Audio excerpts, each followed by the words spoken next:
বাইতুল মুকাররম জাতীয় মসজিদ 100 কোটি টাকা খরচ করে বাইতুল মুকাররমকে আইকনিক মসজিদ হিসাবে তৈরি করতে চায়। এই টাকা আমাদের হাতে আছে। আমি অর্থমন্ত্রীকে বলেছি যে একনাকে গেলে আপনি পাস করে দিন। বললো বাইতুল মুকাররমের জন্য কোনো কথা নেই, আপনি পাঠান, আমরা পাস করে দেব। আমরা থাকতেই বাইতুল মুকাররমের কাজ শুরু করবো। মসজিদে ঢুকলেই যেন আল্লাহর কথা মনে হয়, মনে পড়ে, হৃদয়ে যেন ইবাদতের স্বাদ জাগে। এরকম মসজিদ আমরা হয়তো শেষ করে যেতে পারবো না, আমাদের সময় তো কম, খুব কম সময় আমাদের হাতে।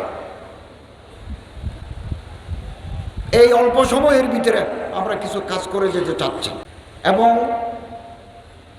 আন্দরকিল্লা শাহী জামে মসজিদ, এটাকে আমরা জানুয়ারিতে নতুন করে আবার তৈরি করব। 10 কোটি টাকা কুয়েত আমাদেরকে দিয়েছে, 10 কোটি টাকা। ও 10 কোটি টাকাতে শুরু করব। আরও যদি 30 কোটি টাকা লাগে, এগুলো চট্টগ্রামের জনগণ, বাইরের জনগণ ইনশাআল্লাহ দেবেন। আল্লাহর ঘরের কাজ কোনোদিন বন্ধ থাকবে না।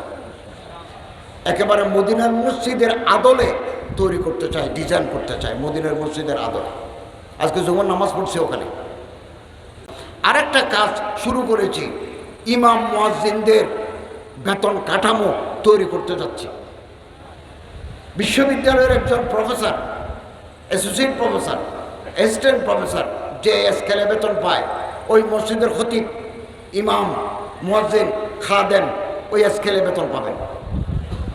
এবং এটা আমরা মন্ত্রী পরিষদে পাশ করে দেব। সরকারি মসজিদ, স্বায়ত্তশাসিত মসজিদ, বেসরকারি মসজিদ, যেগুলো বেসরকারি মসজিদ, এই মসজিদগুলোর উপর আমাদের পুরো নিয়ন্ত্রণ নাই।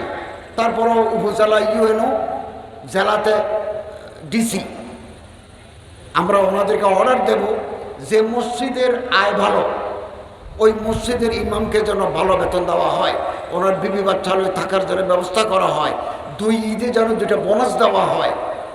আমরা এটা ব্যবস্থা করে যাচ্ছি যাতে ইমাম, মুয়াজ্জিন, খতিবদের মর্যাদা বাড়ে।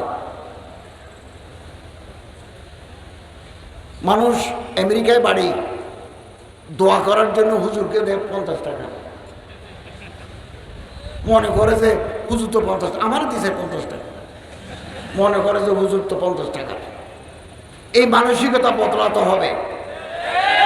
হুজুরদের মর্যাদা, ইমামদের মর্যাদা সব সময় উর্দুমুখী ছিল, আগামী দিনেও থাকবে। আমি এটা যতদিন রাষ্ট্রীয় দায়িত্বে আছি, যাওয়ার আগেই এটা আমি কার্যকর করার চেষ্টা করবো ইনশাআল্লাহ।